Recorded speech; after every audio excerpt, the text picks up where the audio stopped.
dengan saya. Perkenalkan, nama saya Misal Ibrena Cabriela Ginting dengan NIM 2403010028, Program Studi Pendidikan Bahasa dan Sastra Indonesia, Fakultas Keguruan dan Ilmu Pendidikan, Universitas Maritim Raja Ali Haji. Nah, pada video kali ini saya akan menganalisis berita daring melalui analisis wacana kritis. Nah, saya akan menjelaskan dari awal, pertengahan, hingga akhirnya. Simak ya teman-teman. Nah, berita daring yang saya kutip yaitu imbas 12 tower transmisi rusak karena cuaca ekstrim, pemadaman bergilir melanda Sumut, Sumatera Utara.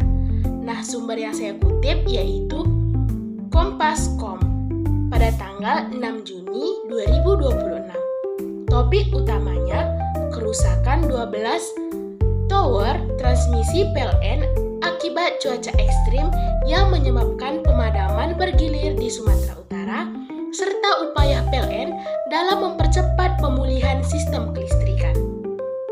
Nah, berita daringnya ini ya teman-teman. Selanjutnya analisis ideologi. Nah, pertanyaan pertama, nilai atau pandangan apa yang dibangun dalam berita tersebut? Nah, pandangan bahwa PLN merupakan lembaga yang bertanggung jawab, sigap, dan juga berkomitmen memulihkan pasokan listrik karena kerusakan diposisikan sebagai akibat dari faktor alam yaitu cuaca ekstrim, bukan karena kelalaian PLN. Yang kedua, pilihan kata apa yang menunjukkan keberpihakan tertentu? Nah, yang pertama yaitu terus melakukan penanganan intensif. Kedua, mengarahkan personal dan sumber daya terbaik. Yang ketiga, fokus utama. Yang keempat, bersiaga 24 jam. Yang kelima, optimis. Yang keenam, memastikan. Pilihan kata tersebut membentuk citra positif terhadap PLN sebagai pihak yang bekerja menangani permasalahan kelistrikan tersebut. Ketiga, apakah terdapat asumsi atau prasangka tertentu dalam berita tersebut? Cuaca ekstrim sehingga pembaca diarahkan untuk memahami bahwa PLN bukan penyebab utama gangguan, tetapi tidak ada pembahasan mengenai kemungkinan faktor lain seperti kesiapan infrastruktur atau tanggapan masyarakat yang terdampak.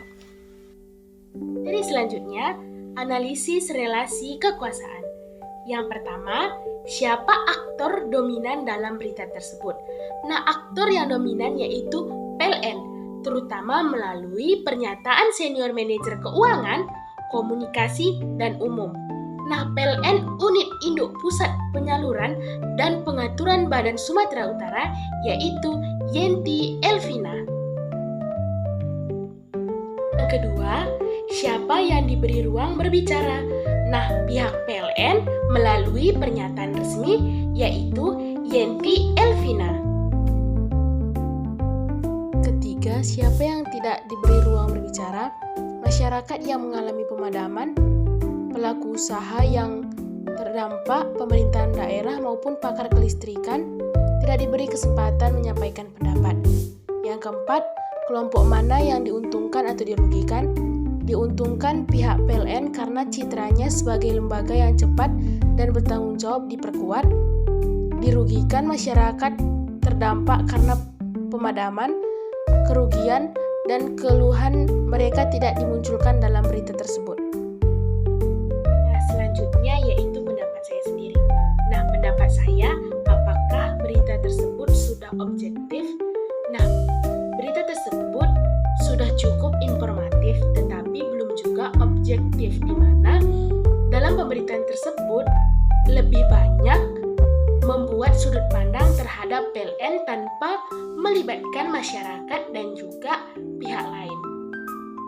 Selanjutnya yaitu apa dampaknya terhadap masyarakat. Nah, dampaknya terhadap masyarakat itu masyarakat memperoleh informasi mengenai penyebab pemadaman dan upaya pemulihannya. Namun, berita yang menampilkan satu sudut pandang saja, yaitu terhadap PLN, menjadi pandangan masyarakat dapat mengurangi minat baca dan juga pemahaman terhadap. Ketiga, bagaimana seharusnya media menyajikan isu tersebut? Nah, media sebaiknya menerapkan prinsip keberimbangan dengan menghadirkan berbagai sudut pandang, misalnya pendapat masyarakat terdampak, pemerintahan daerah atau ahli ketenaga listrikan, sehingga informasi menjadi lebih objektif, lengkap, dan berimbang.